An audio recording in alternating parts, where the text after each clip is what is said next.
Yeah, I'll go in here.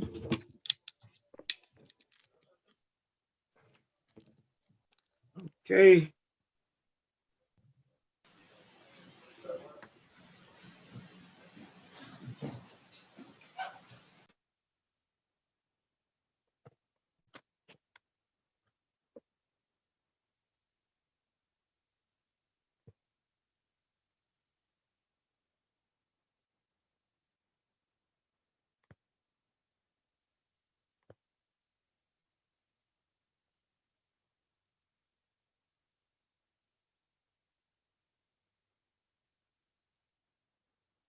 Okay, I'm here, Mr. Redmond. I will now call the Weldon City School Board of Education meeting to order. I'd like to thank you all for coming out and sharing this afternoon with us. We'll have our thought for the evening. I believe that is you, Reverend Sykes. Yes, sir. All right, sir. Give me 1 second here. Yes, sir. Right. Good evening to everyone. Hope everyone has had a great day today. The thought for the evening is going to come from Miss Helen Keller, a thought that she gave or quote that she gave. And the quote is, "The only thing worse than being blind is having two good eyes with no vision." That is the thought for the evening, and it comes from a quote from Miss Helen Keller. Okay, thank you so much for that thought, Reverend Sykes. At this time, I ask that you look at your agenda and see, are there any changes?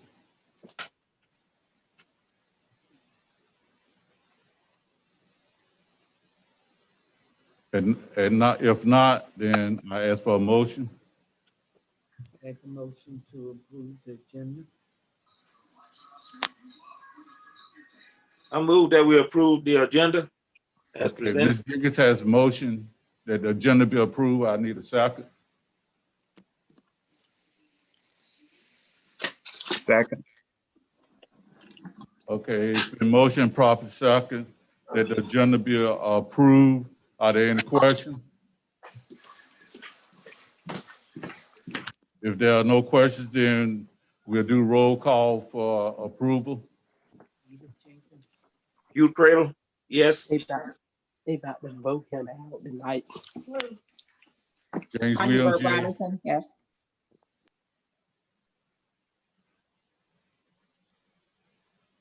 O.D. Sykes, yes. Let the minutes reflect that the agenda was approved unanimously. Nate, we'll do the approval of the minutes. Did everyone have a chance to look at their minutes? If there are no corrections, need a motion to approve. Make a motion to approve the minutes. Been motioned by Ms. Jenkins to approve the minutes. Second. It's been second by Reverend Sykes. No, that wasn't me. Mr. Cradle, I excuse think me, it was Mr. Cradle, excuse me. It's been properly motion and second that the approval of the minutes be accepted. Are there any questions? If not, do a roll call. Edith Jenkins, yes. James Williams, yes. Hugh Cradle, yes. Yes. Tiffany Hill, yes. O.D. Sykes, yes. Let the minutes reflect that the approval of the minutes has been accepted. Nate, we'll have our reports. We have a report coming from the superintendent. Okay, thank you. Dr. Congleton. Thank you. Mr. Chairman, board members, employees, parents, and the rest of the Charger family. It is my pleasure to share with you my November superintendent's report. First of all, on behalf of Weldon City Schools, I want to express our sympathy and condolences to the family of Mrs. Mary Brown. Ms. Brown was one of our bus drivers who was recently deceased. We are grateful and thankful for her years of service to Weldon City Schools. She will be sorely missed. I want to express my thanks and gratitude to Mr. Hugh Cradle and Mrs. Alberta Green for your many years of service as a school board member and or chairman of the Weldon City Schools, of the Weldon City School Board. Your unselfish service and commitment, along with the many sacrifices that you have made on behalf of our school district, have been unparalleled. I greatly appreciate the support that you have given me as your interim superintendent, but more importantly, the support that you have given to the students and employees of Weldon City Schools. I am very proud and happy to present to you, on behalf of myself and the school board, a certificate of appreciation and a gift card as small tokens of appreciation for your outstanding and valuable service. And we will make sure that you receive those items in a very timely manner. Additionally, I want to congratulate our newly elected prospective board members, Mrs. Donna Harrison and Ms. Kimberly Robinson, who were duly elected to serve on the Weldon City School Board. This is hard and challenging work, but I'm sure that each of you is up to the task of positively and objectively serving the Weldon City Schools community. We have reviewed our calendar to look for ways to provide additional relief to our employees for the remainder of the first semester without negatively impacting the required time that students and teachers must be involved with instruction while still maintaining the integrity of our approved calendar. This is in conjunction with the crisis, with the COVID crisis that we now find ourselves in the midst of. Therefore, Monday, December 21st, and Tuesday, December 22nd, will be work from home days for teachers and other employees where possible. And if y'all, I'm sure you remember that we've already designated next Monday and Tuesday prior to Thanksgiving to be work from home days for employees, which we designated last month. Remote learning and previously scheduled classes and activities will continue, but teachers will be instructing from home during those 2 days. As Wednesday, December 23rd, will be an annual leave day, which is already scheduled on the calendar. This change will at least give teachers and other employees the opportunity to be at home during the entire Christmas week, even though teachers and students will be working and learning remotely on Monday and Tuesday of Christmas week. Our representatives for the Employee Advisory Council have been selected. We will have our first meeting following the holidays starting in January. More information will be forthcoming. At this moment, it is my pleasure to introduce to you our newly hired principal of Weldon Elementary Global Academy, Mrs. Tequila T. Jones. Mrs. Jones comes to us from Franklin County Schools. Mrs. Jones will start officially with Weldon City Schools on December the 14th. At this time, I'm going to ask Mrs. Jones to make a few remarks and to further introduce herself. Good evening, board members, and good evening, board chair. I just want to thank you for this opportunity to lead Weldon Global Academy and for allowing me to be a part of the Weldon City Schools family. I look forward to working with the staff, the students, parents, community as we work to grow WEGA. And I just want to let you know that I do not take this opportunity lightly. I will work hard alongside my staff to make sure that we meet the needs of our students. I'm excited. If you can see on this mask, you can see a big smile on my face, but I just want you to know how much I really appreciate that you all trust me with your kids. So just thank you so much for selecting me. And I promise you won't regret it. Thank you. Thank you very much, and welcome to Weldon. And this concludes my superintendent's report. Thank you. Okay, thank you, Dr. Congleton. Report from the board chair, not the chair, on the vice chair, filling in for Mr. Crater. Dealing with a situation that came from trying to help folks out at a food bank, and someone there was positive, and he did self-quarantine, which I think was a great thing. He wanted to make sure that none of us, that he was carrying anything that we got infected. So we wish him the best of luck. To Ms. Jones, the new principal at Weagle, we say welcome aboard. You have a great staff to work with, and coming this time of the year with the pandemic going on, we appreciate it and we look forward to great things from you.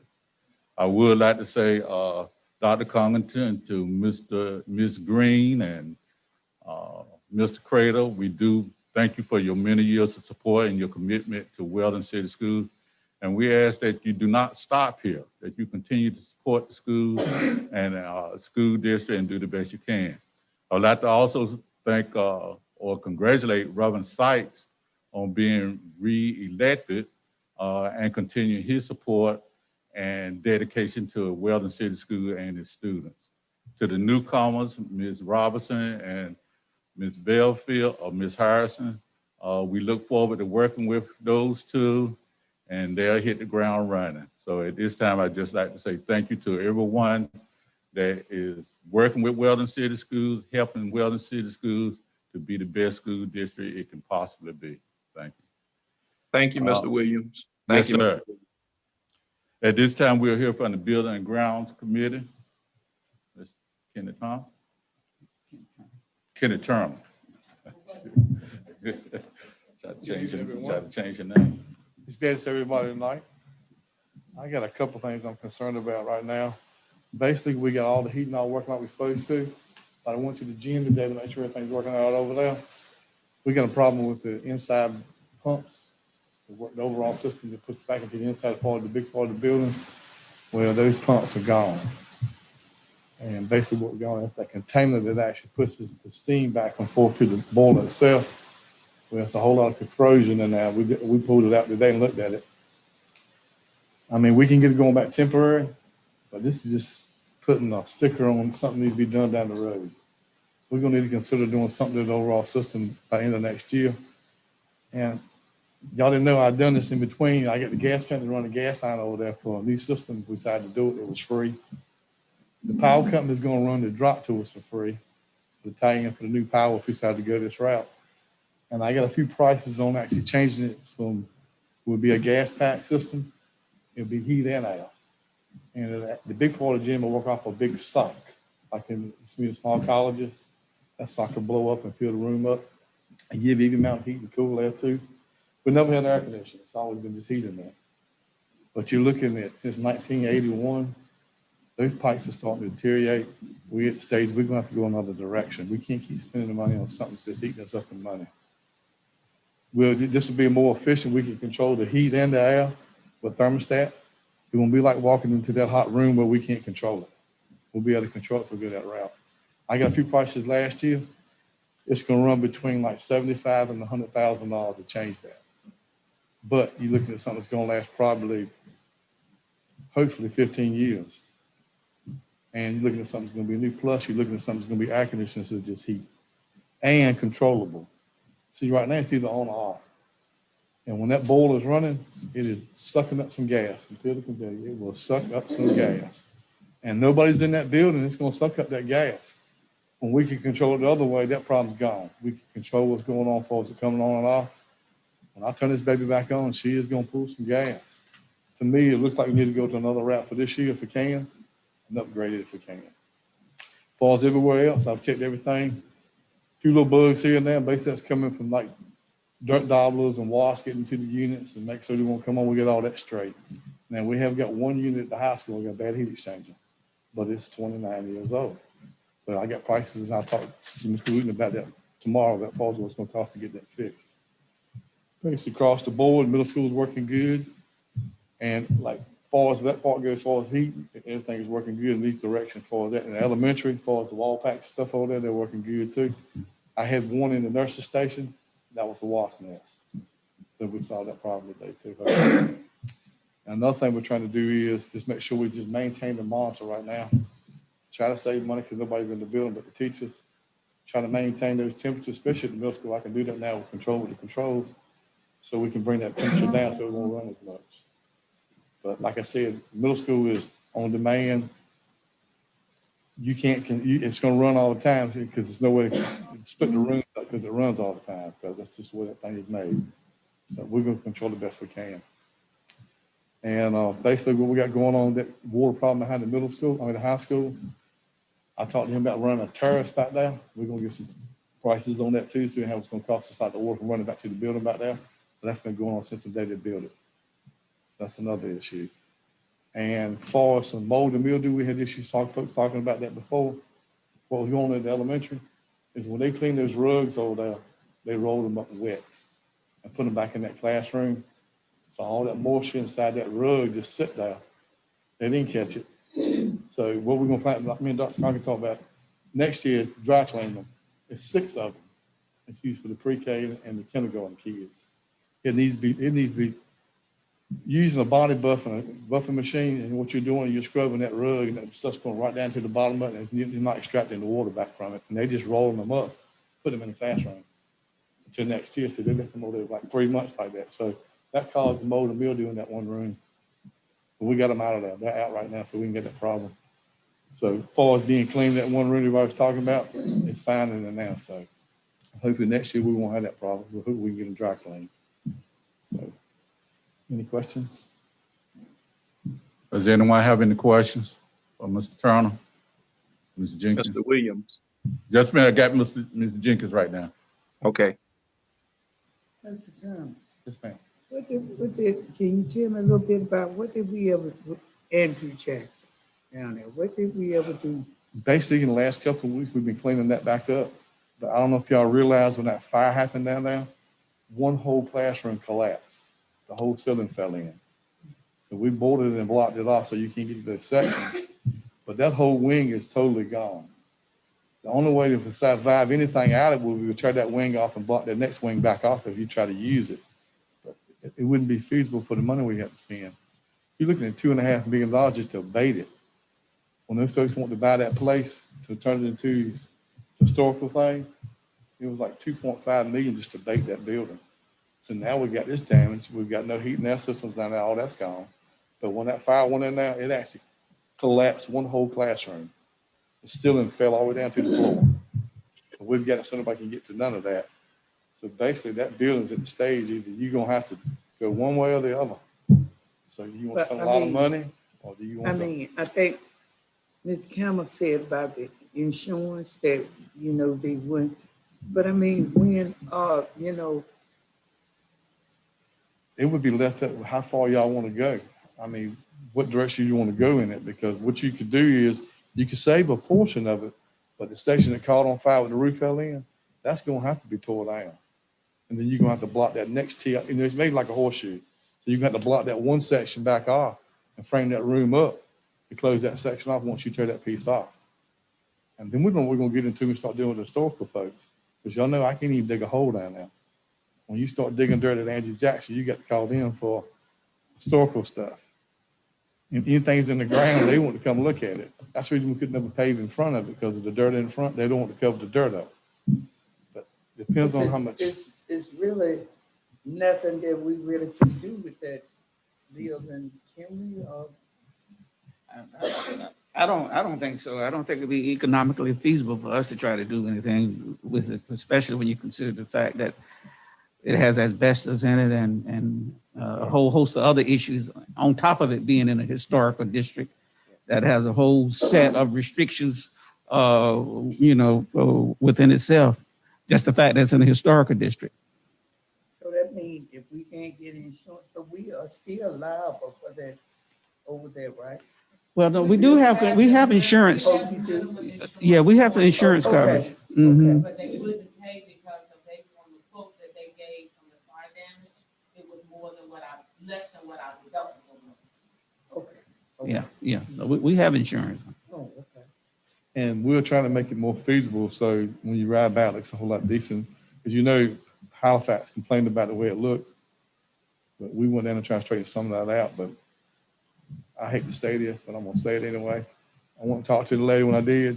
When I went by her place, she had vines growing up her wall, so she's fussing about us, and she's talking about her own too, so I didn't get upset about that, but I just told her we were gonna take care of it. Dr. Congress said we would take care of it, and we did. But she should talk about her own self. I hate to bring that up, but I had no choice, because when I walked by her building, it was vines growing inside of her air conditioning unit. So, you know, you get what's good for the goose is good for the gander, in my opinion. But we're gonna maintain it. We're gonna do a little bit better than what we have been.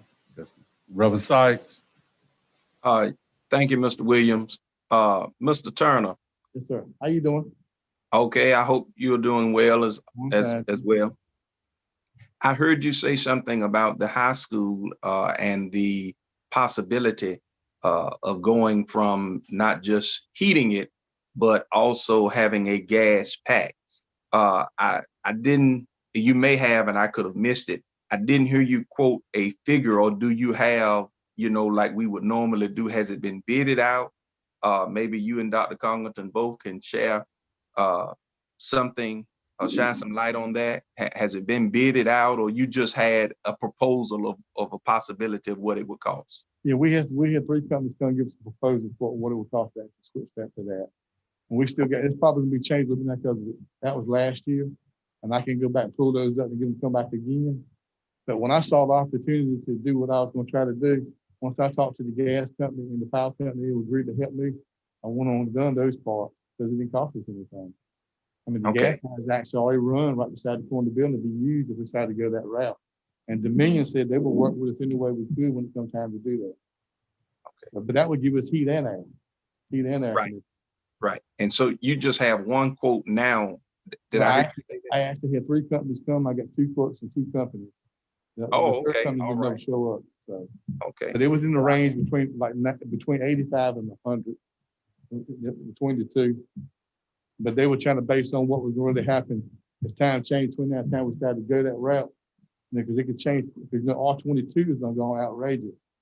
So they were looking at 14 and 80 actually cool that with. So that's really brought that back down for its cost too. So I'm gonna have to requote it. Okay.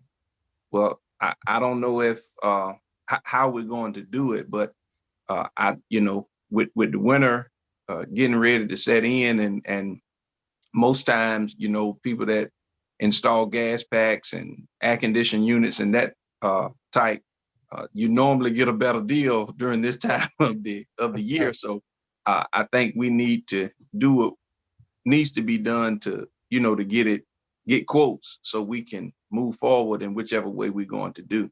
Well, thank you. That's what I agree. We definitely need to do that. And I need to show y'all some drawings when it comes around. For what I was talking about that stock. What they were planning on doing, both companies was going to do a design in that stock. It would have our logo on it. And when it blows up, it would actually show our charger emblems and stuff on the top of it. And when it deflates, it won't do it. But the only time when it's actually running, it'll deflate and show you that. Just like it's some of the small colleges done. And it's more efficient because that way you get heat across the whole building from one end to the other. And it's more evenly. But we have never had air conditioning, and that would be wonderful. Then we could have different programs in there if we could get around that going somewhere else. So that would be nice. And I'm gonna definitely get this in line. I talked to Dr. Congress, see if we can line it up to get some prices. I totally agree with us moving forward so we can have heat and air when the time would avail itself. Thank you. Thank you too. Are there any more questions for Mr. Turner? Okay, thank you, Mr. Turner. We appreciate the information. Thank y'all for working with me too, and I appreciate it. Yes, sir. Y'all all my family, I appreciate it. Thank you, sir. Thank you. All right, have a good evening. Y'all too. Now we'll go to the monthly financial statement. Mrs. Campbell. Good evening. I'd like to present to you our monthly financial statements for the month of October 2020, beginning with our local fund 8.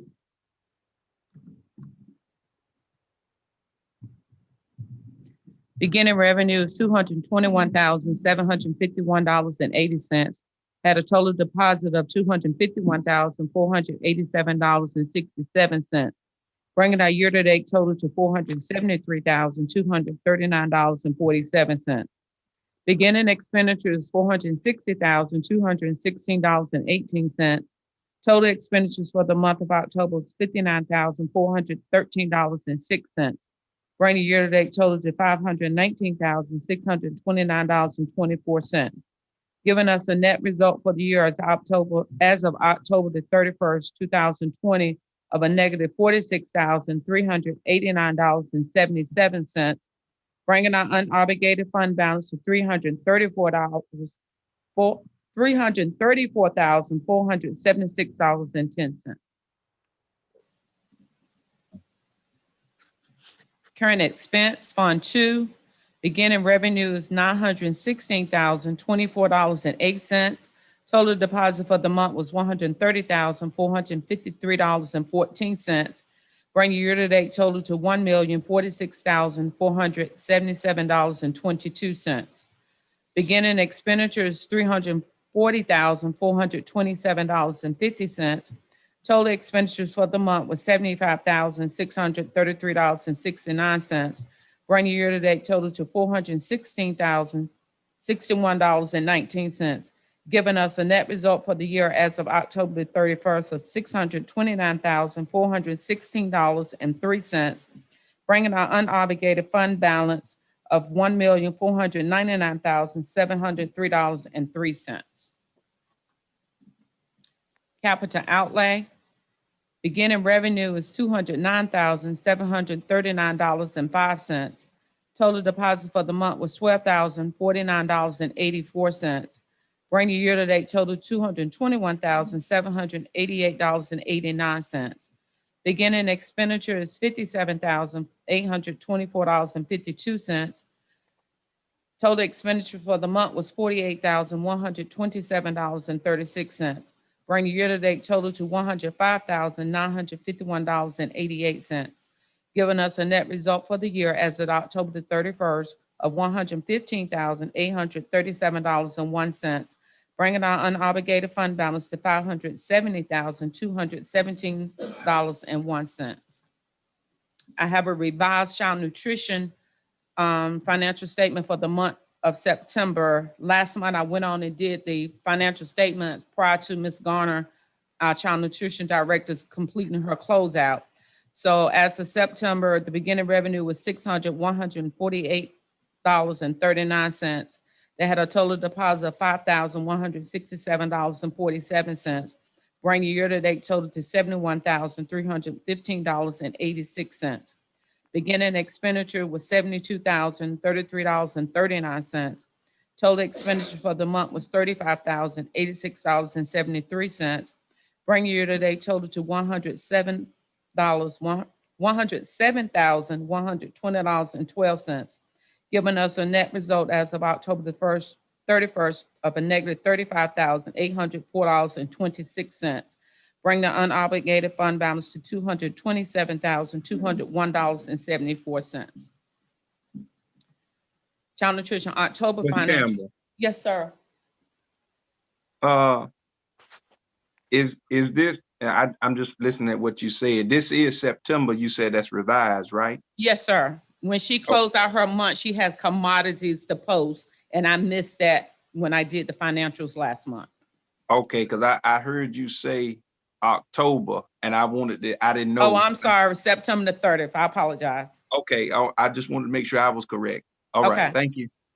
Child nutrition financial statement for the month of October. Beginning revenue is $71,315.86.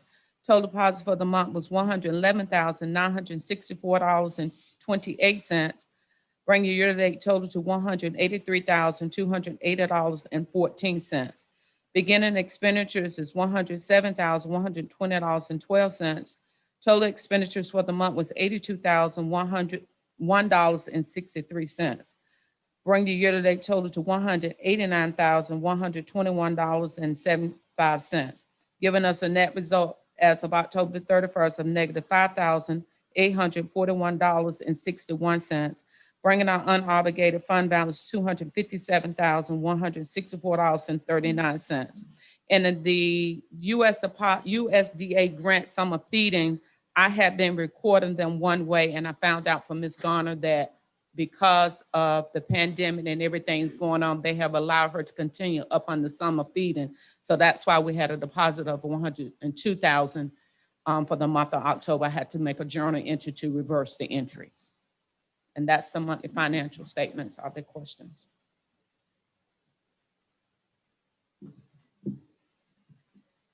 Okay. Thank you so much, Ms. Campbell, for the report.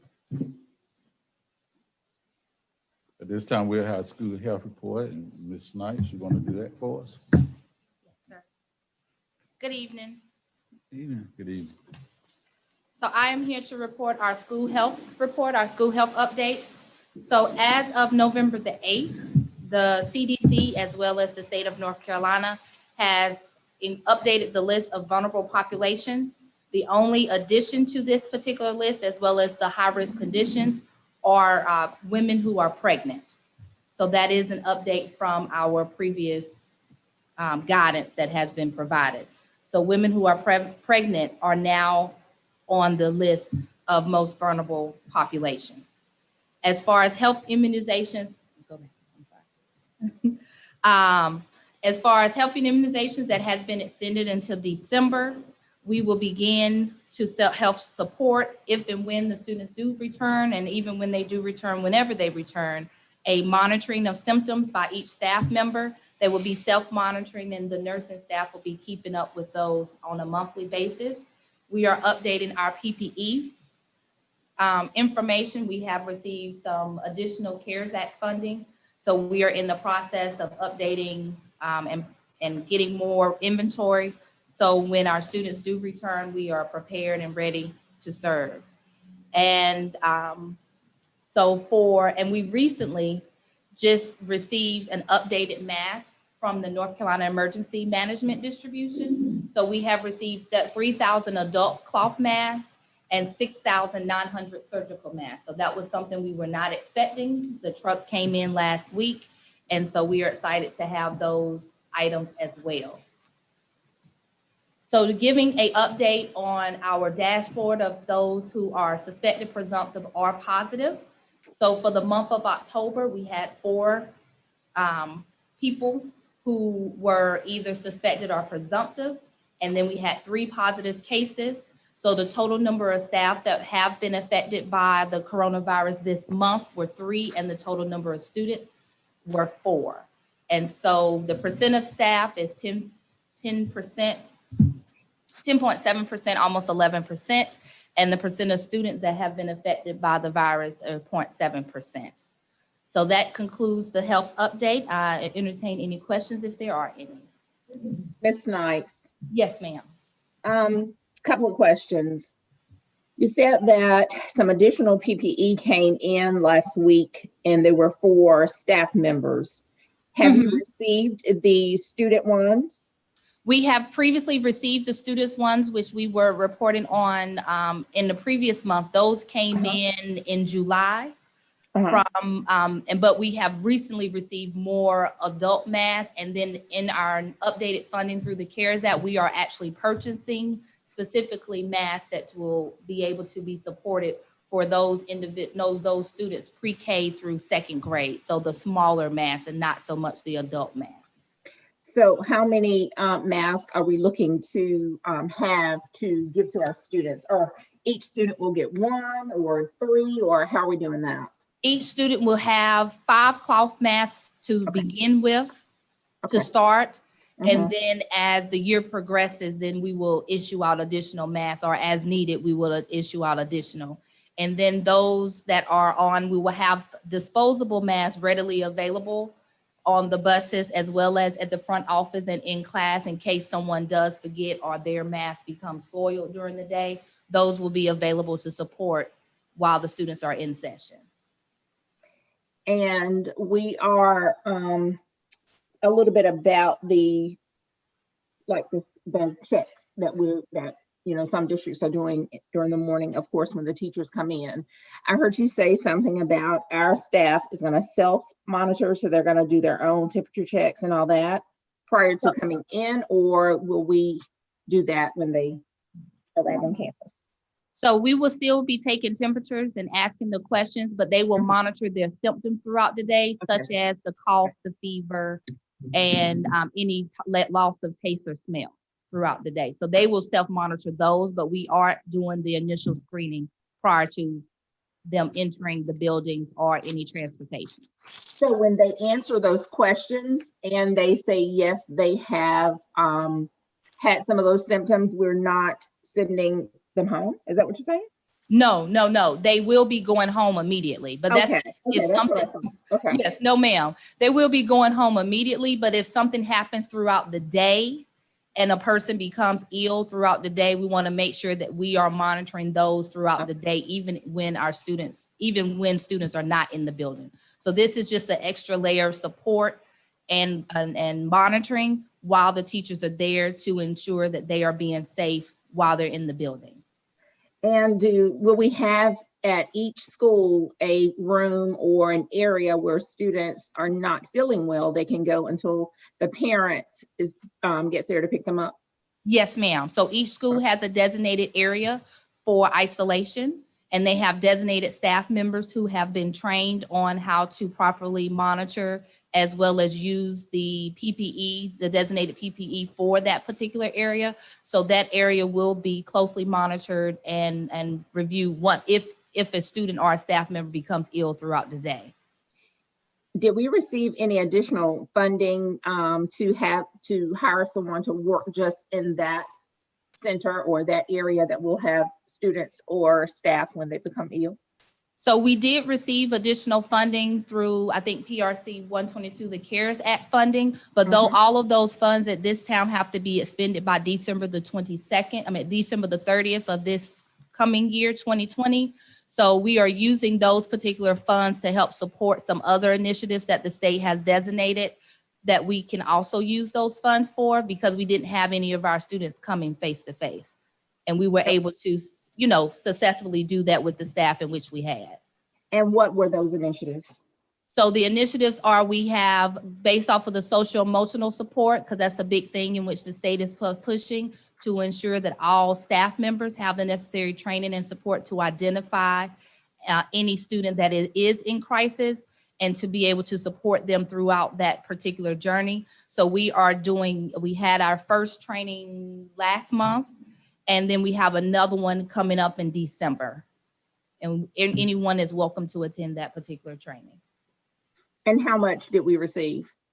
We received a total of almost $7,500 for that, if I'm remembering correctly. I don't have that right there here in front of me, but I think it was right around that particular range. So we didn't receive enough money, even if we hired someone just correct. In that. That's correct. Yes, ma'am. That's correct.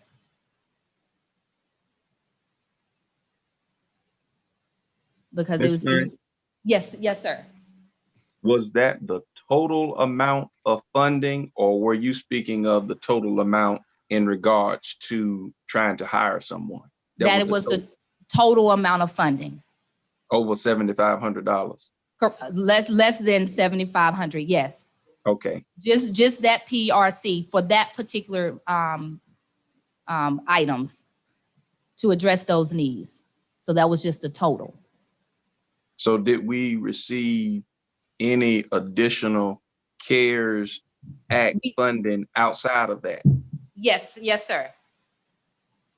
Mr. Sykes, we received several different types of COVID relief funds, but we do have the largest batch that we did receive where we can really do staffing out of it is our PRC 163, which is tied in through Title I funds. And if we have to have additional staff there, we can work closely with Ms. Austin to amend the grant to cover those areas. And you said that again was? PRC 163. It's and called CARES Acts funds. It's called CARE Acts. Mm-hmm. Right. And Title I, yes. What was the amount that we received there? I would have to pull it and get it to you. It was a large amount, but I don't know the exact amount off the top of my head. We received that last school year, but I can get that information and get it to you. All right. If you would, I would appreciate it. Okay. Thank you. Ms. Snipes, Yes, ma'am. was that the only initiative that you all are going to spend the money on? You said initiatives or initiative? An initiative. So that is because of the CARES Act funding, there's only specific things in which we can spend the money on. So one of the 3 items within that particular PRC are EC psychological services, the school health services and support, and the counseling services. Those are the only 3 things in which we can spend funds out of that particular PRC based off of the chart of accounts. And is the date December 30th for all CARES Act funding? I know for myself, Miss Campbell just stepped out, but a majority of the funds, yes, December the 30th is the last date to spend all those funds.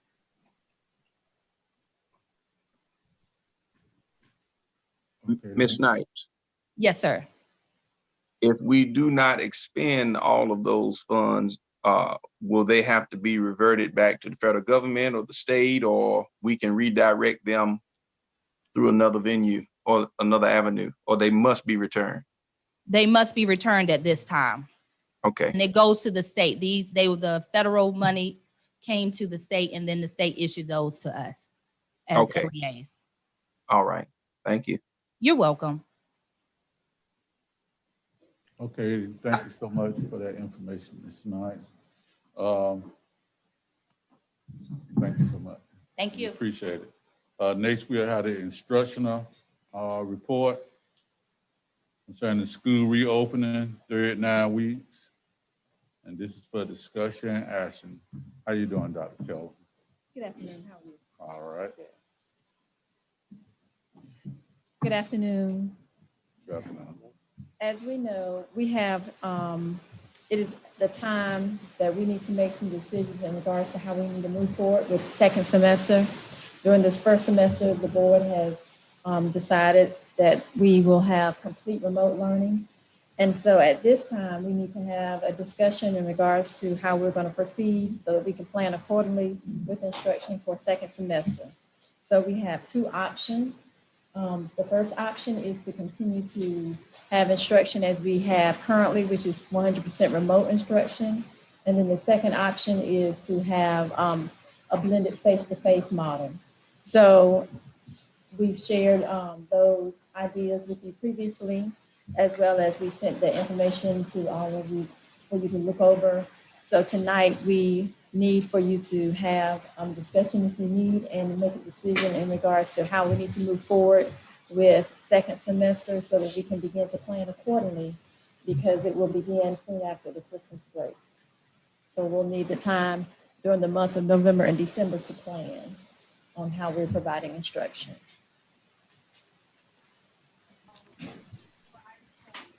Do we have any discussion? Well, for me personally, I feel that we should continue on, being that the numbers are steadily increasing in this area. I think that we need to continue on with remote learning.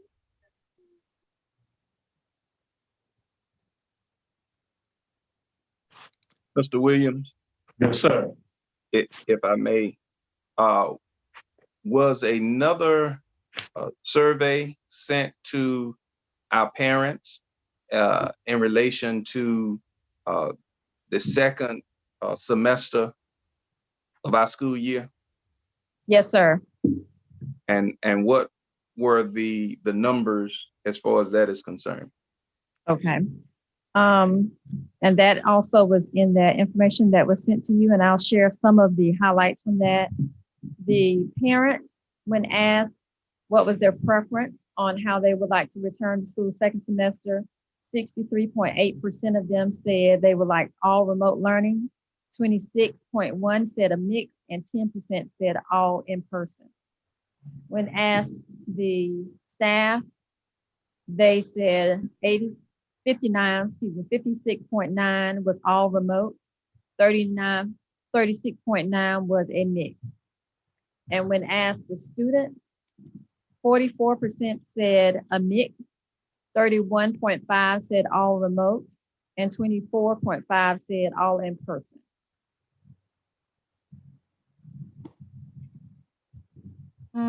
Taylor, when did you say this was done? The survey? Yes. This survey was done within the last 2 to 3 weeks. Okay.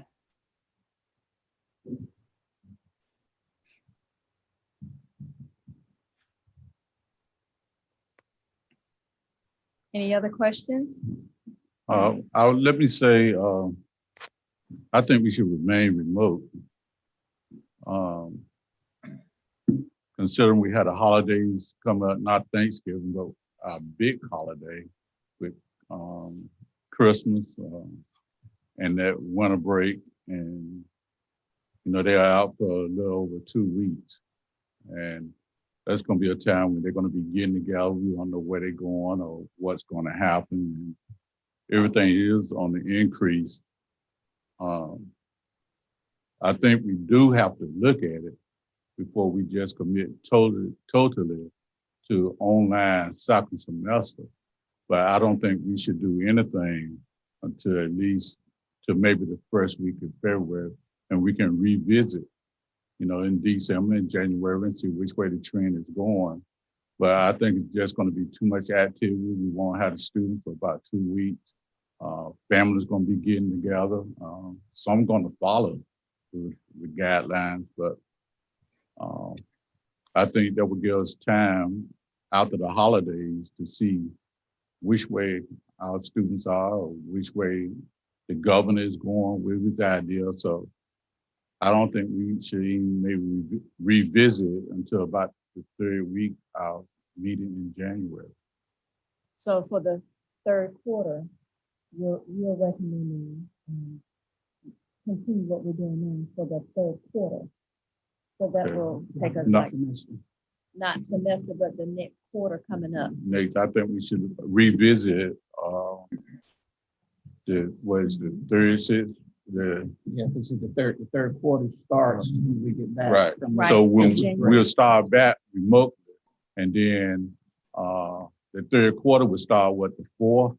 I think it's January the 4th. The 3rd quarter begins. The 4th is a work day. Okay, So then we the begin 5th. on the 5th. Right, and I think Mr. Williams, yes, sir. excuse me, can you have Dr. Taylor to step back to the mic because she's muffled or I can't hear what she's saying Okay. All right. in relation to what you were just asking. Okay. So with the students coming back to 5th, that means they will have a 2-week or a little bit more break with families getting together.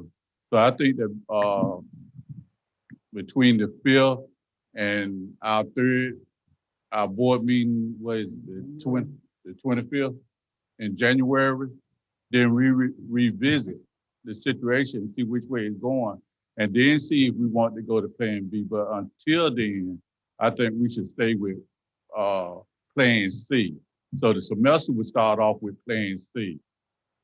And then if we look at how the trend is going on our board meeting, the 21st and 20-something of 21st, the 21st of January, we can revisit and see then, do we want the kids to come back remotely and maybe on a rotational basis or what? But I think to start off with them running and the families getting together, that during that break for Christmas, I think it's too much risk. Well, Mr. Williams, Yes, sir. if I may, and of course I received the information ahead of time, but I wanted it, the numbers called out so those that are in the open board meeting that are attending tonight could hear it. 63.8% of our parents, which is higher than the last time, which I think it was about 55%. So now we have 63.8% of our parents saying remote and 56.9% of our staff. And I can't press it enough. The community, the parents are saying about the safety of their students. And I can agree with what you're saying, Mr. Williams, but at this point, I concur. We need to be looking at totally remote because we have 63.8% of the parents, where the last time we did it, it was 55%. So without a question, to me, I'm going to listen to the parents as they and try to help them protect their children. I totally support us continuing remotely because it is extremely dangerous. And, you know, I was just looking at our numbers compared to Northampton and how we started out on a lower number. Now we have definitely surpassed Northampton County, and we're all right here together. So I totally support that, us continuing. But I'd like for us to look at it, as you said, in January, but not wait until till our meeting toward the end of the month, but to look at, because of course, with the new people coming on, we probably would want to have a work session sooner. So to kind of look at that and discuss it then, and then make a decision. And as Dr. Taylor said, they will then need some time to kind of get everything together. But I totally support the continuing to be remote, but I just hope that we can, as a board, get together sooner than the third Thursday and just kind of talk about it, look at, as everyone has said, what the governor has said, you know, how our numbers are looking and all of that. So if we can do it a little bit earlier in January, that would be great. Ms. Barry Robinson, could we do it this second? Because that would be our work session. The second week in January. In January? In January, yes, ma'am. That's fine. I mean, I want to give, you know, the schools enough, at least a couple of weeks, 3 or 4 weeks, to get, you know, themselves together and look at the routes and how we're gonna, you know, do things on the bus. So yeah, that's fine. If that's when we're gonna have our work session, that's perfectly fine. And the mid-semester or the mid-quarter actually will be on February the 10th. So if you have a discussion on January 14th, if we have a discussion on January the 14th, that'll give us about 2 to 3 weeks to work if you determine to do something different mid-quarter, because mid-quarter is February the 10th. I think that'll work.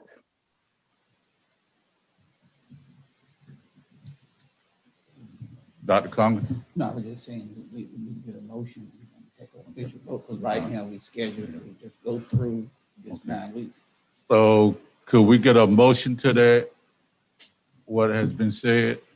I make a motion that we continue in remote learning, and it will be revisited in January. Second. Okay, we have a motion, it's been second properly. Are there questions? Mr. Williams, I'm sorry, was there a second? Yes. Okay, I'm Ms. sorry. Hale. Thank you. Okay, there being no questions, then we'll do a roll call vote. James Williams, yes. Tony Bird Robinson, yes. Tiffany Hale, yes. Hugh Cradle, yes. O.D. Sykes, yes.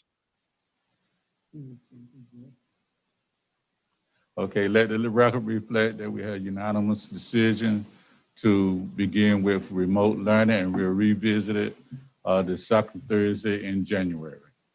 Thank you so much. I'm sorry, Mr. Williams, I have a question. Because I know I saw something in the newspaper about sports. So can you kind of elaborate on that? I mean, and I know that ties into student athletes. Yes. So yeah, the only thing I can mention is to remind everyone that the board took a vote to put all athletics on hold until further notice, and that's where we are at this point. There hasn't been any recommendations for any changes up to this point, but that was decided upon by the board to put everything. It was recommended to the board and was approved to put all athletics on hold until further notice. So if we want to do anything else, it will require additional discussion and another approval. Okay, so I just wanted to, make sure that we know that we're going to revisit it in January, and then we'll look at all areas. We'll look at the sports piece in conjunction with our academic piece. Okay. Okay, then, thank you so much, Dr. Teller, for that information and the insight. We appreciate it.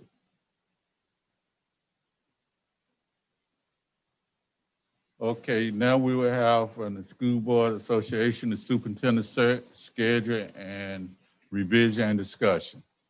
Mr. Raymond, I guess we'll turn it over to you. And Ms. Black. Yes, and I'll just turn it over to Ms. Black. She's here to run the show here. I probably won't have much to add, but I'm here if you need me. Well, thank you. I'm a lucky woman. It's good to be with the board tonight, even if it's virtually.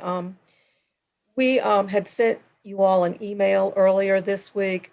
I'm hoping you've had a chance to look at the 3 timelines. I don't want to make your life difficult, but we were seeing that the numbers for input from the public and the staff were low. I was watching those very closely, and I know how much the board values public input, and the surveys are the last chance the public has to really be involved in this search process. So I called your board attorney and Chair Cradle and recommended to them that we extend the deadline for staff and the community to respond to the surveys about what they would like to see in your next superintendent. So that being done, we need to revise the schedule a little bit. And I sent you 3 options, trying to be proactive and anticipate possible considerations you might have about when you would like to hear from us on the surveys. It was originally scheduled, I believe we were originally going to present the surveys at the an upcoming meeting, but what we're looking at, I had set timeline 1, 2, and 3, and it just depends on how fast you want to move forward. We can work with any of them. It's just the further out you are, the more the dates for different things change. What I had highlighted on the timeline indicates the things that would change with each timeline date. Do you all have those timelines, or have you seen them? Yes, I've seen them. Okay. I just need your guidance on what would work best for the board, and we will make any of these work. The options would be the December 17th meeting for the report, or you could have a special meeting. It could be tied to your work session, or we had it down for January 7th as a special meeting to hear the survey report. The other option would be to have it at your January 21st meeting. However, if you move it to that date, we might want to consider extending the application deadline to capture some of the folks that have decided to resign their current positions or might be wanting to get in the pool. So those are some of the considerations. I know your December meeting is busy with new board members, and that you will have your election of officers. So I think you need about a half an hour to hear for the survey report, and then let the public hear from you all as to what each board member has decided is an important characteristic or trait each of you would like to see in the new superintendent. So I just, and I'll answer any questions you might have. And Nancy, this is Neil Ramey. I think everyone knows this, but just want to make clear, all of these options result in the position being filled well before July 1, correct? So yes. These are all viable options. It's just a question of how compressed the timeline becomes for some other items based on how long we defer the presentation of the survey results, correct? That's exactly right. And we would not have really gotten into the more than one timeline. We would have given it right at your December meeting, but then we realized that there were 2 new board members that need to be brought up to speed and have an opportunity to review the survey information. And then you have your election of officers at that meeting as well. So it's just up to you what is most convenient. Typically, we do not like to also give you the application materials until you've had an opportunity to receive the public input and then give your own thoughts about the characteristics you're looking at. So that's the other date that changes with your choice.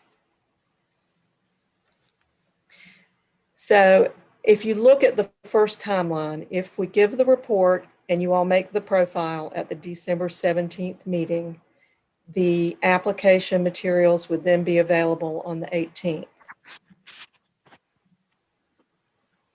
If you would like to have a special meeting in January, we will make the application materials available the next day. So it's really a matter of what works for you all in planning your board meetings going forward.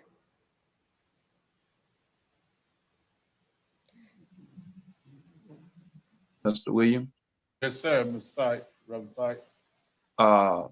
Thank you, Ms. Black, for sharing that with us tonight.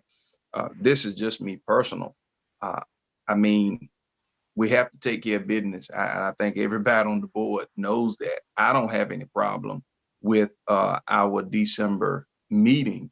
I mean, it is what it is. We knew we were working, you know, with a timeline when we started this process. And I guess, you know, doing it in December, do you think that would give it just a little more time for the community to respond? I'm just thinking if they would respond more so than what they have done already. Or it may be that we as board members can just say to the community, look, it's imperative that you fill out these surveys so we can, you know, do what you have elected us to do. Yes, certainly it would be great for the board members to actively encourage folks. I do know that Terry Alston has put out a press release and is putting out another one to encourage folks. Also, I believe she sent email, pushed out to staff to fill out their surveys. The numbers were just really low, and I wanted to be sure and give everybody a chance. You know, there was so much going on with the election and everything. I thought some of that might have gotten in the way. With any of these timelines, we were really thinking have all the surveys completed by the 7th of December and go from there with you all deciding which meeting is most convenient for this board. So it's really up to y'all. We're ready to go, whatever you decide. Ms. Black. Mr. Williams, Go ahead, Reverend Sykes.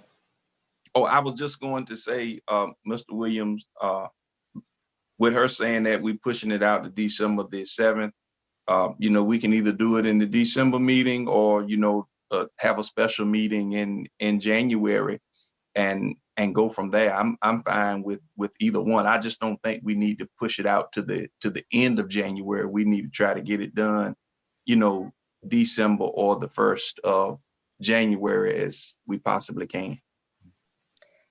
Yes, sir.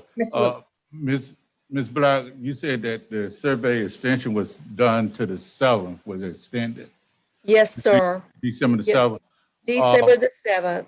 Okay. What would happen if we moved it, if we had the meeting, Reverend Sykes, on the second Thursday in January? That would be a regular work session, and it would still be early, and that would get a little more time for the surveys to get in and be completed.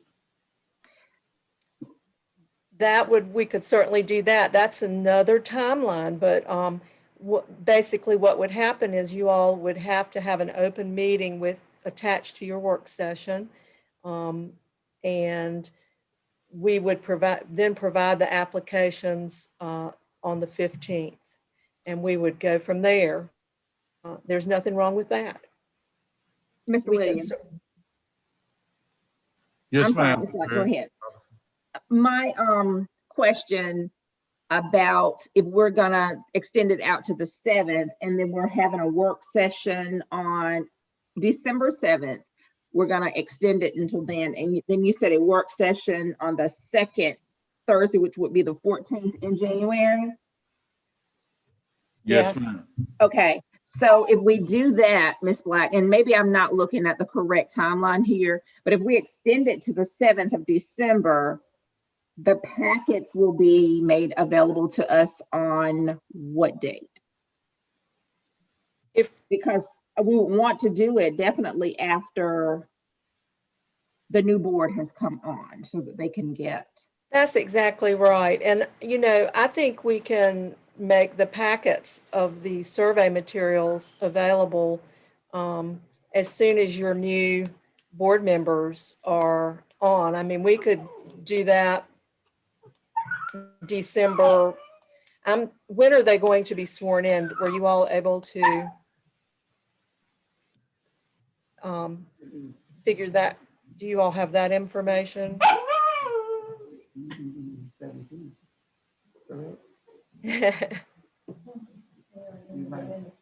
I think that's the consideration, is that they be sworn in and have passwords and that we are able to provide that. But it usually takes us 3 to 4 days at least after the surveys close to put all the information together and provide you all with the surveys and the report. Does that answer your question? It does. I'm just trying to so if everybody's going to be sworn in, do we have a date on that yet, Dr. Collinson? The 10th Okay. of December. Okay. What was that? December.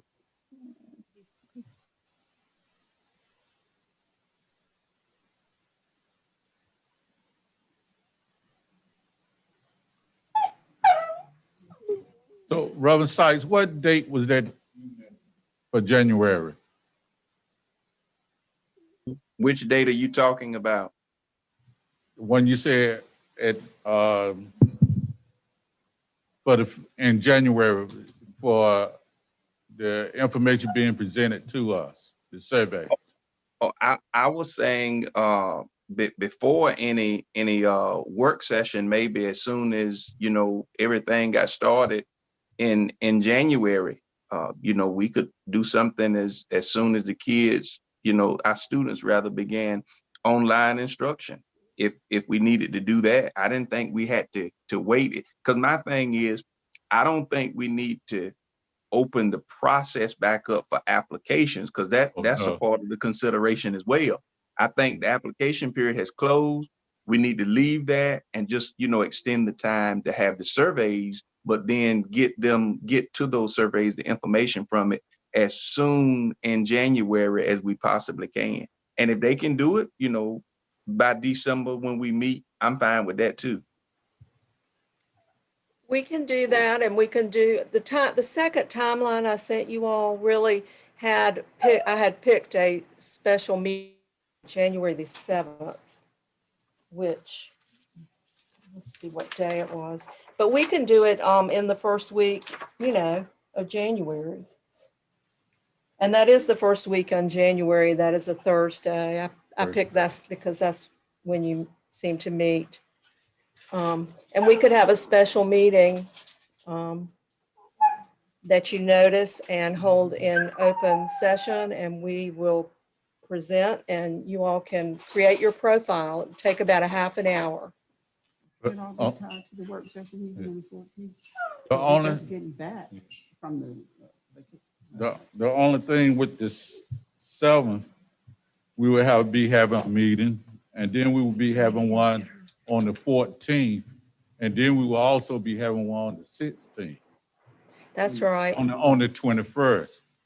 So my thoughts were, if we have it the second Thursday, then it will eliminate having to have another open meeting on the 7th. Yes. It's just entirely up to you. Please Well, take her. let's get a motion. Okay, well, if we could we get a motion? Let's get something on the table so we can move on.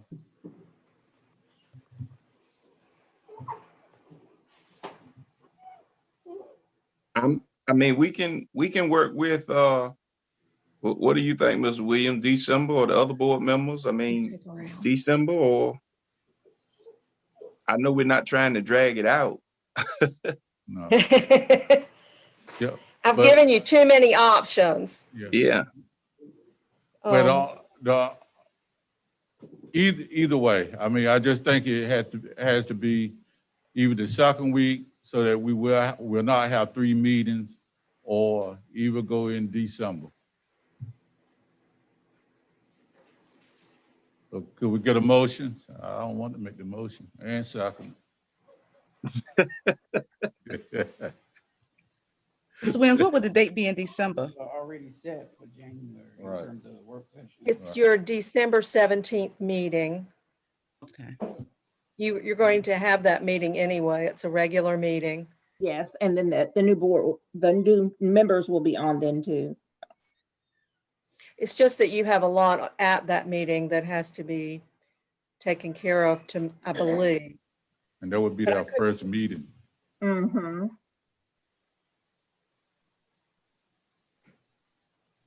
Sorry to complicate it. The good news is you have a lot of applications. Awesome. Well, I guess, Mr. Williams, then to your point, I'll make a motion, or offer a motion that we go with the January the 14th at this time, and that will possibly give the new board members that's coming on, a little time to absorb, the information that we're talking about. Got to get a second. Mr. Sykes said January 14th date, that's the work session, is that correct? Correct. We have a second by Ms. Jenkins, a motion by Reverend Sykes and a second by Ms. Jenkins that the meeting be held on January the 14th to receive the survey. Are there any questions? Roll call. Tiffany Hill, aye. Tanya Burke Robinson, aye. O.D. Sykes, aye. James Fields, yes. Hugh Cradley, yes. Okay, that's unanimous. Okay, so let the record reflect that this board will receive the surveys for the superintendent search on January the 14th. And thank you so much, Ms. Black. Oh, you're just so welcome. I'm looking so forward to working with this board, and congratulations on having, actually it's 40. I had told you 39, but you have 40 applicants for this position. So that's quite an achievement, I think. And we'll look forward to moving forward with you. Okay, then, Thank you so much, and we appreciate everything. Good. Appreciate you. Yes, Good ma'am. night. Good night. Mr. Williams, Yes, ma'am. if we could possibly, and I did kind of talk to Dr. Congleton about that, but our board meetings, can we go to looking for December and January on out to a school so that the room will be bigger so that we can spread out a little bit more than what we have been able to do in the boardroom? Well, personally, for the work sessions, I don't see any need to go anywhere for the work session. Basically, there's no one going to be here but us. I don't know what it was entail trying to go to the other schools. Dr. Congleton? So that we can social distance is my reason, but so that we'll have more room. That's my question. Yeah, obviously, we will set the board meeting up wherever the board wants to have it. But the one thing that we need to keep in mind is that right now, under the governor's orders, regardless of where we are, we still have a crowd size limit. And so regardless of how large the facility might be, it's still only a certain number of people that we could allow in. And I think, is it 10 or 20? It's 10 or less, exactly. Right. Yeah. So, and so this particular room could be easily reconfigured to socially distance that many people. We probably have almost that in here right now that's socially distanced. So, I mean, those are the factors that you might want to think about and consider. It's a whole lot easier if we have it here, but, we will certainly have it wherever the board decides. But I don't think it's not going to impact the number of people that will be able to attend any more than what we're looking at right now, basically. Understood. We have had meetings at our schools, and actually at one point we did different schools each month. But of course, I will go along with the whatever the board decides. But for my comfort, that room is just a little bit too small, too tight for me. But again, I'll go along with whatever the board states they want to do. Mr. Williams? Yes, sir. I have no problem with us going to one of our schools, especially if it's going to make everybody feel more comfortable. I wouldn't have a problem, but want everybody to be comfortable. And we also have to keep in mind this particular thing is for schools that was for 3 weeks. And by the time we have our December the 17th meeting, we don't know what the recommended amount of people could possibly be. But we do know for the rest of November, and I think until the 1st of December, maybe the 3rd or the 4th, something like that.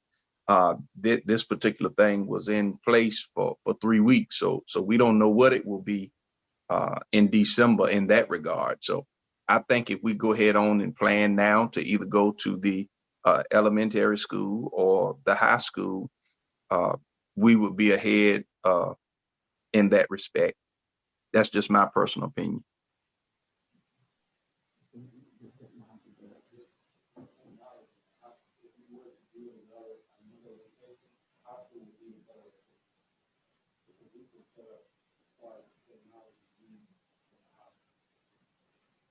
Did you hear that, board members, Mr. Redmond talking?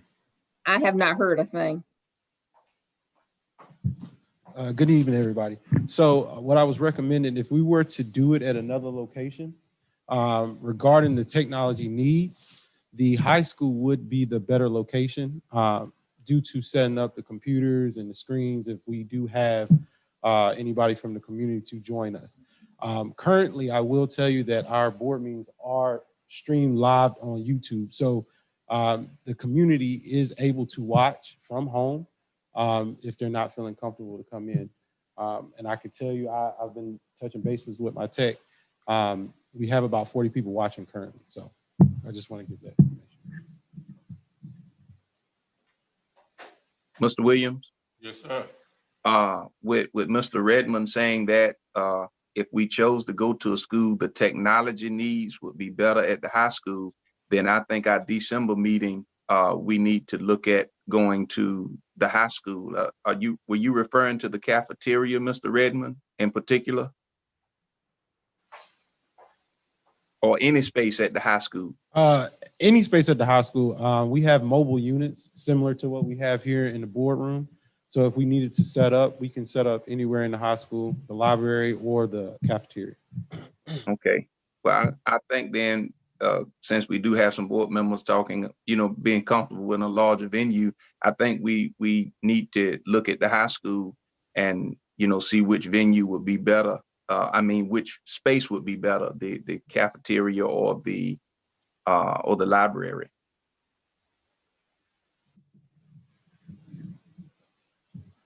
Okay, and we also have to set up for 2 spaces because of closed session.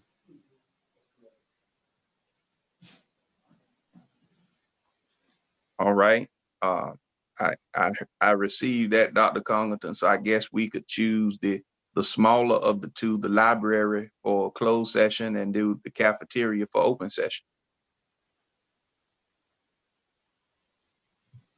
In the past, I think we did one of the rooms off of the media center for the closed. I'm not sure about how big that was or that room is.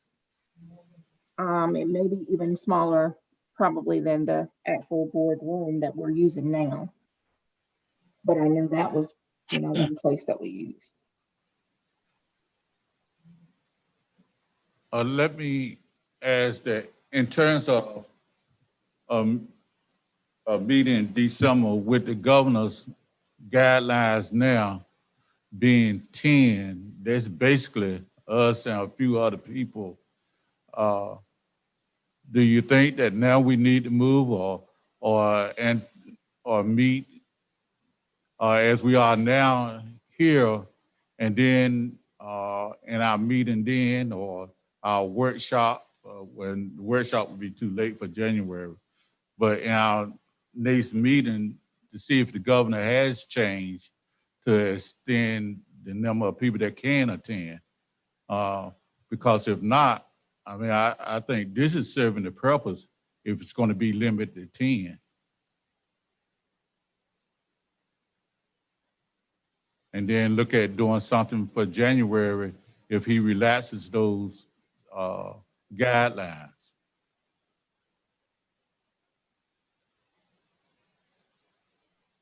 Mr. Williams. Yes, sir.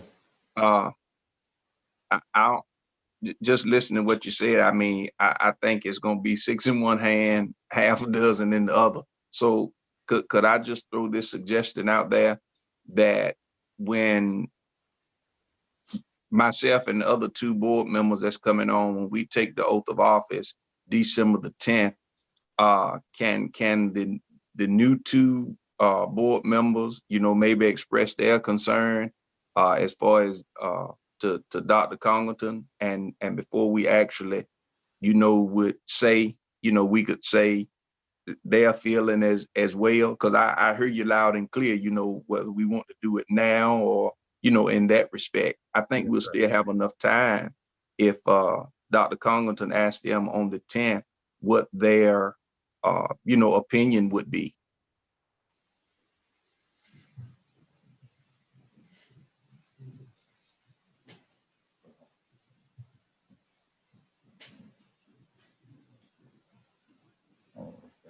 Mr. Williams. All right, just a minute.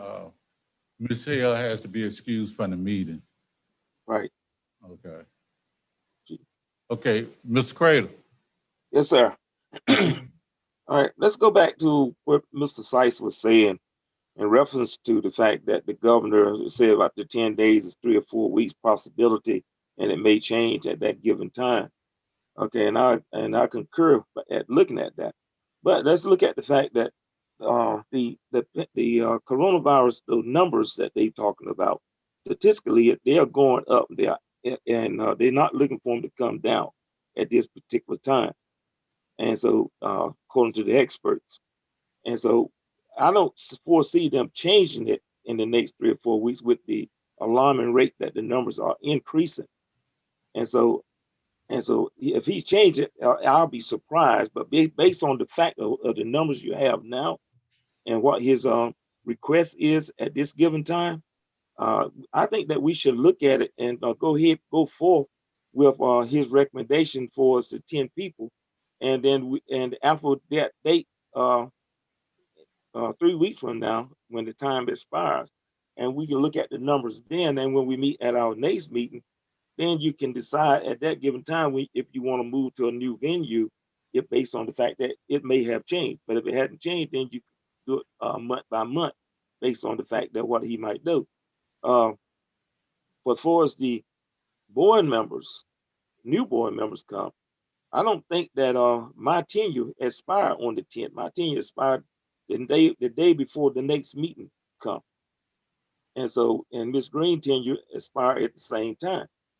So the new board members, they might get sworn in, but they don't take office until that night. So, and I don't think that's right to say, okay, listen to 2 new board members coming on when you still got 2 board members that's still in effect. And so I don't think that we need to change it, move it until after we get the result from what the government might do later on. So we should play it year by year and by month by month. All right, thanks.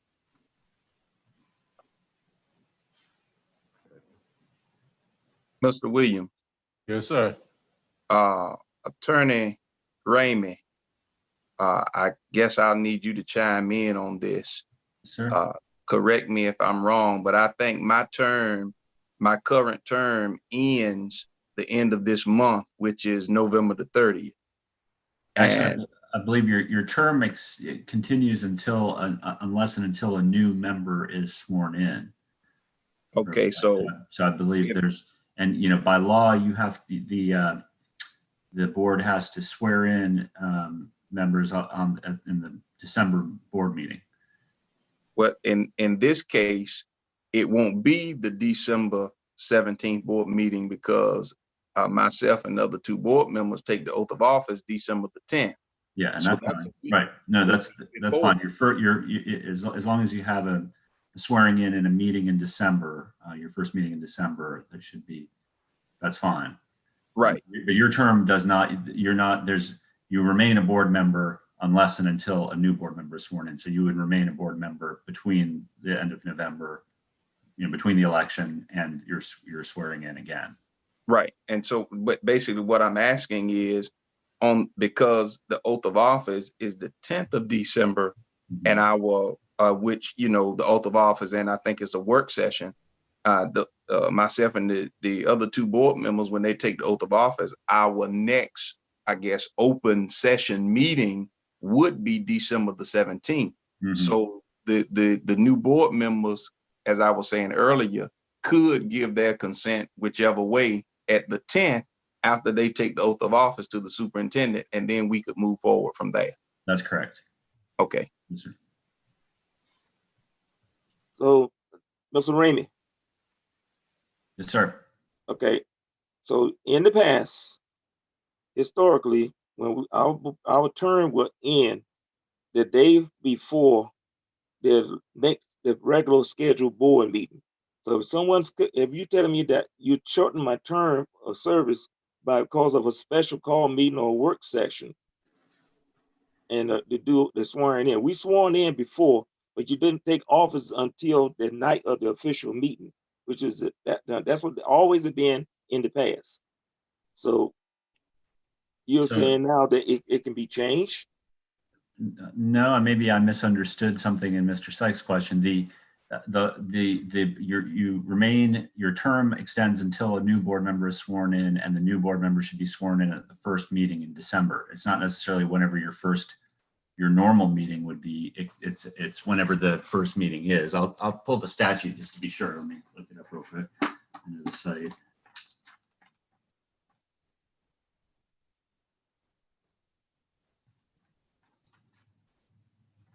If we need to further review this, probably the best thing we could do would be me to follow up with the board by email or in closed session, for attorney-client privilege. But I'll tell you what the statute says now. Here we are.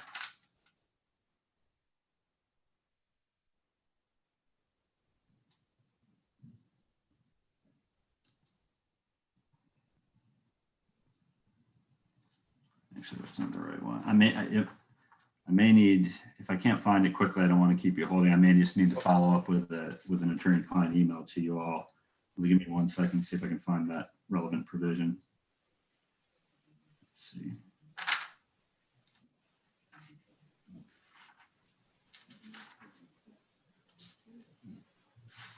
Okay, then, well, perhaps. Yeah, I'm sorry. It's not where I thought it was in the statute book. It might take me 5 minutes or so to find it, but I can follow up with you by email with some clarification on the rules about when the swearing in. Okay, then let's table it and then we'll come back to it. Mm-hmm. Dr. Congleton, if we haven't done anything on the 10th, you could check with those two new board members and get a consensus, and then through email or a phone call, get the consensus of the group as to what they want to do. But I think here we just could toss this and hash this around all night. I concur with what you said, Mr. Williams. Okay, then, so we in agreement that Dr. Congleton will check with the new board members, and if everything is above board, then their decision, and we'll go forward. And if it's not continuity there to be done, then he'll still take a consent with Mr. Crater and Ms. Green. Okay, may I make a suggestion? Yes, sir. Okay, since right now, I think the real issue is whether or not we're gonna have the board meeting here at this location or have it at a school or something like that. And we have a lot of different things kind of interacting and going cross purposes to each other. You know, my suggestion and recommendation would be, you know, we keep going just like we're going, with the exception of the 10th, when we're planning to swear in a new board members at another venue.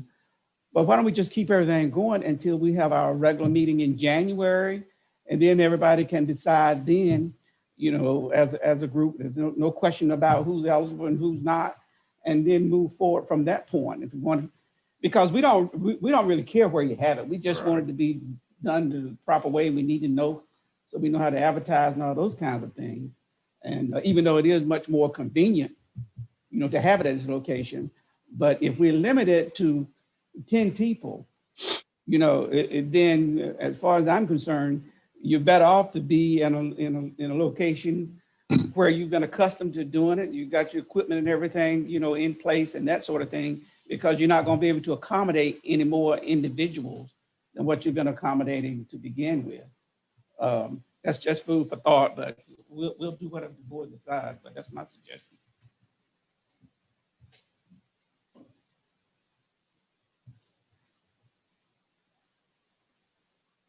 Okay, so, Williams, yes, sir. since this action is taken tonight, they want to do it tonight. I'd like to make a motion that we do not move the venue this month in December.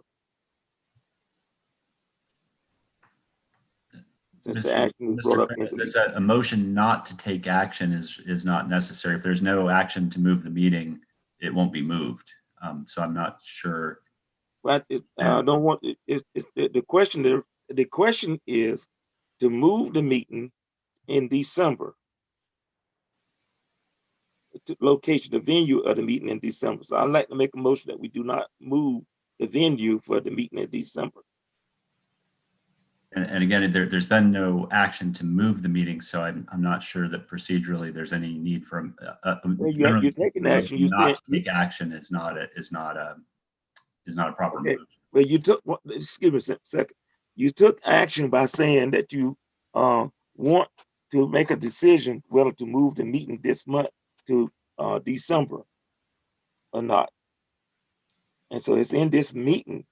And so what should have taken place is a consensus of the board member present should have been taking place to see if the majority of the board wish to have the meeting moved. Okay, basically this was a discussion that was being held. There's a discussion that implies action. So, Dr. Congleton. Yes, ma'am. The swearing in of the new board members, you said that has already been scheduled at a school or no?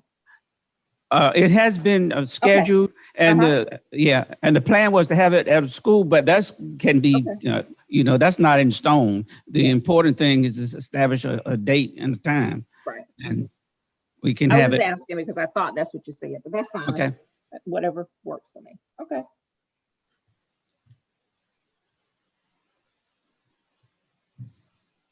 Okay, so we had a motion and there was no second. So let's go with Dr. Congleton. you'll check with the new board members on the 10th.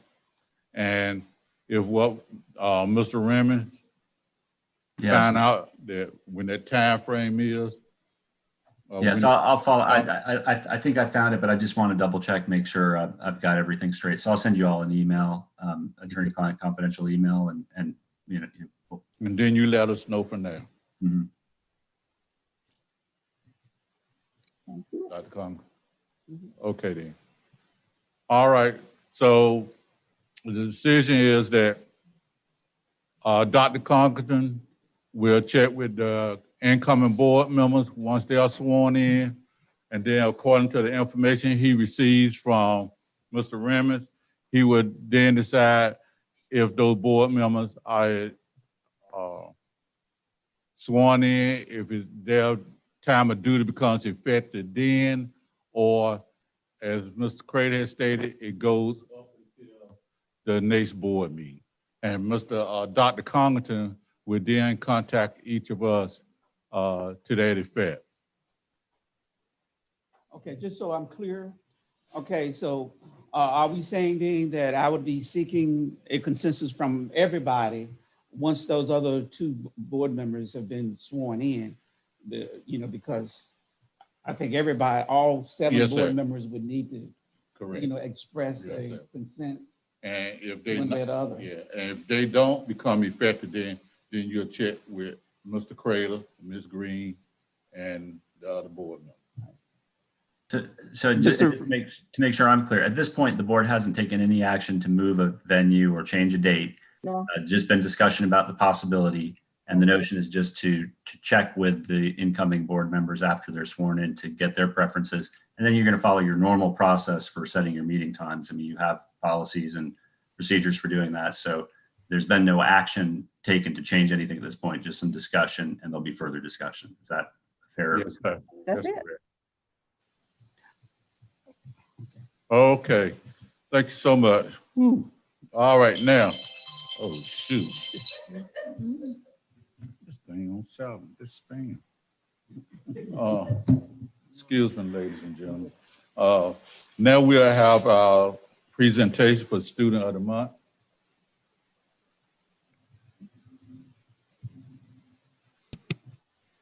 Good evening, everybody. With all respect to our board members, superintendent, and the community, I am excited to share our November Student of the Month. With this endeavor this month, I also would like to put my hats off to the parents, because this was definitely an engagement process where we worked together in order to do this presentation. I would like to first recognize from Weldon Elementary School, Miss Josiah Taylor. She was recommended by her kindergarten teachers, Mrs. Williams, and assistants, Miss Young. Josiah is an engaged learner and always on time for virtual learning. She's eager to answer questions in a timely manner and always have her supplies on hand and ready to learn. Weldon Elementary Global Academy is excited that she was selected as Student of the Month.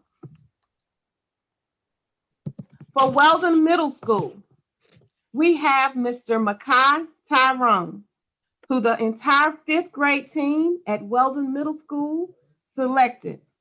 He shows great responsibility when it comes to attending class and completing his assignments. He's consistent with advocating for himself and makes excellent grades. Congratulations.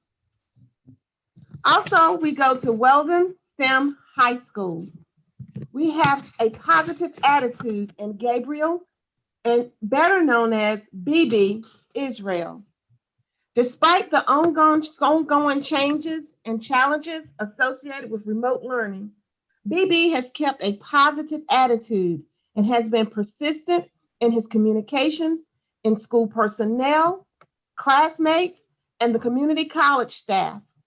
It doesn't go unnoticed that BB makes it a point to spread optimism among his classmates and teachers.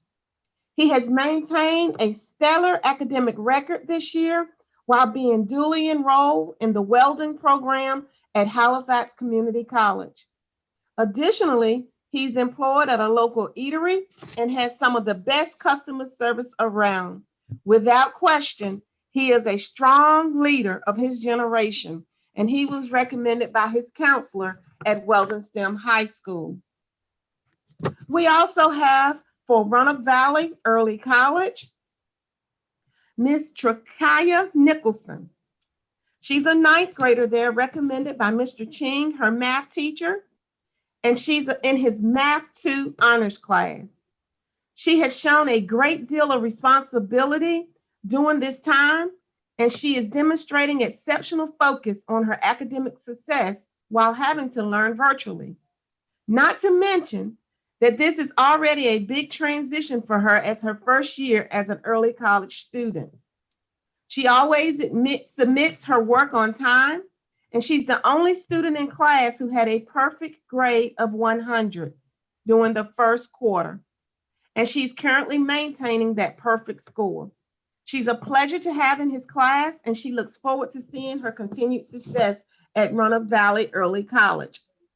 The students will receive a yard sign to be placed in their yards. It is on my agenda and calendar on tomorrow to go to the select homes to ensure that the students are receiving the communities knowing that the students have received this honor. Thank you. Okay, thank you so much, Ms. Austin, and congratulations to those students who during this time of strange things going on, but they're still doing the work and charging ahead. We say congratulations to them. At this time, we'll do the Employee of the Month.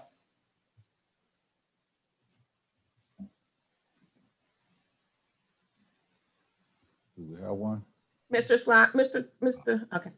Okay. So our Employee of the Month this month is Mr. Fred Whitaker. Mr. Whitaker serves as a custodian at Weldon STEM High School.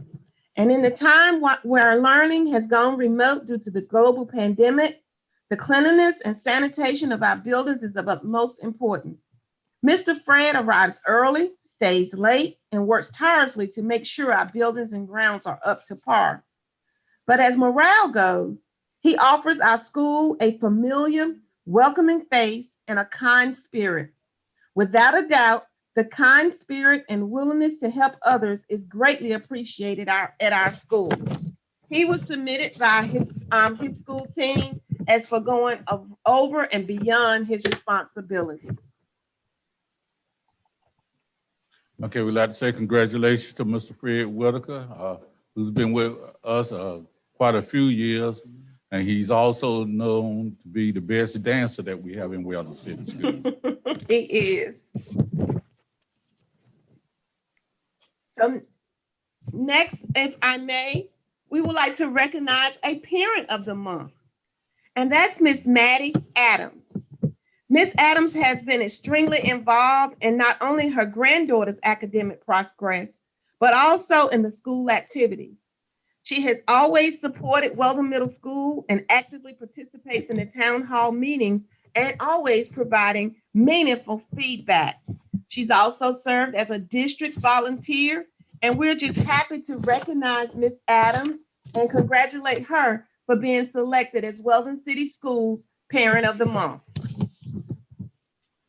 Okay, thank you, Ms. Austin, and congratulations to Ms. Adams.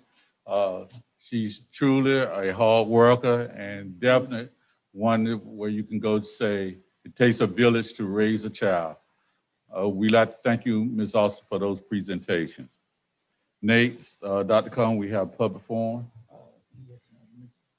Okay, Mrs. Brooks, we'll entertain you at this time. And your time would be 3 minutes. Thank you so much. Before you begin the time, I would like to say that I had a knee injury, in case if you're wondering why I'm strutting back and forth this week. So if I happen to go to the ladies' room in between the 3 minutes, if it's legal, I'll come back and finish. If not, I'll just give you the materials I need.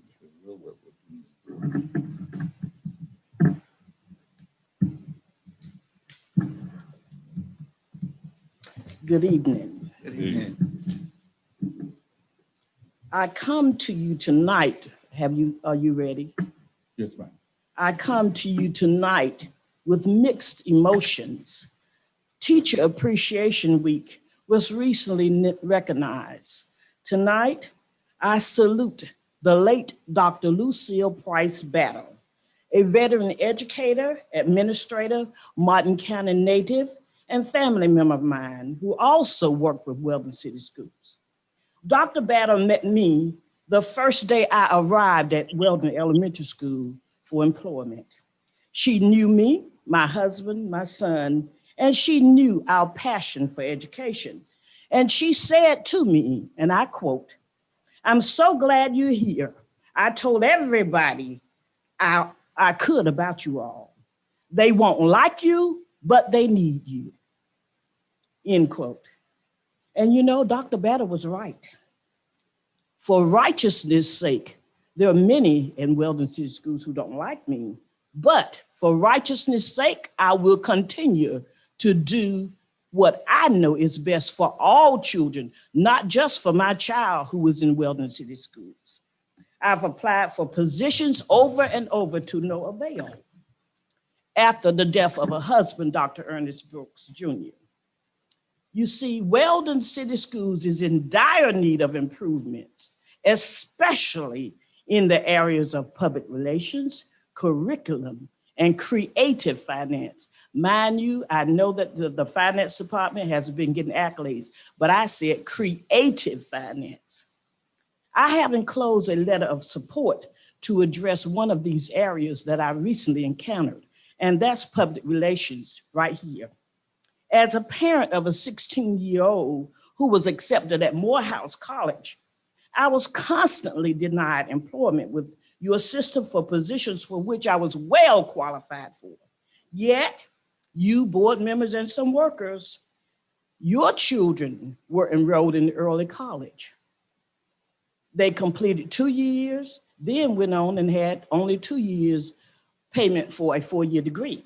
While being unemployment, a widow, I had to, for the sake of righteousness of my child, get a loan for over in excess of $100,000 to make sure that my son got a first-class education. And I do not regret it because Morehouse College was wonderful to the Brooks family and still is. So you see, as a matter of fact, I know things can be better in Weldon City Schools, and you do too. So I want you to really, from the bottom of your heart, do what's right for all children. I have letters that I am leaving with you because my computer, the printer, ran out of ink before I got here. Then I'm sure you don't mind making copies so that all members will have one. This is in reference to a recent incident that happened when I came to Weldon City Schools for just 2 minutes to leave something. And I was just floored at it because, as I state, I am a highly qualified individual and I have values and ethics, and I know this is not the way things should be with public relations. And it's not because of the virus, it's because we need a change. And this is not my first night here. I've been coming before you for the past 20 years. Thank you so much for your time, and I look forward to the change that's coming to Weldon City Schools because your foundation, the elementary school, is in dire need. And I think you know that now since you've seen the virus, but that is the foundation. And it's not sports, it's the elementary school. And that's where I have been for the 25 years, and I know I'm right. Thank you so much. Thank you, Mr. Brooks. Appreciate those comments. Well, I'll get them to you.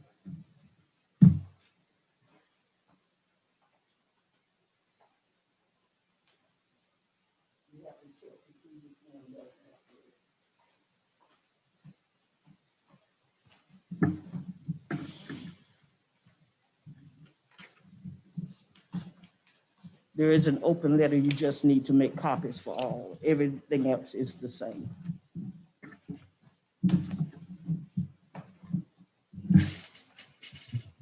Okay, at this time, we'll ask for approval of the consent agenda. Make a motion to approve the consent agenda. Ms. Jenkins made a motion to approve the consent agenda. Is there a second? Second. Ms. Jenkins made a motion and Ms. Beard Robinson second that the consent agenda be approved. Are there any questions? Roll call, James Williams, yes. Bert Robinson, yes. Hugh Cradle, yes. Sykes, yes. Okay, that's it. Okay, let the record reflect that the motions passed unanimously. There was no action from closed section. So at this time, we'll entertain a motion to adjourn. Motion to adjourn, Mr. Williams, motion to adjourn. All right, we got about 4 motions there. Can I get 1 second? Second. Get a second. Who's second? Tanya Bird Robinson. Okay. We have a motion by Reverend Sykes and a second by Ms. Beard Robinson that we adjourn this meeting. Are there any questions? Roll call, James Williams, yes. Hugh Cradle, yes. Sykes, yes. Okay, let the record reflect that this meeting is now adjourned. Thank you all so much. Take care and be safe.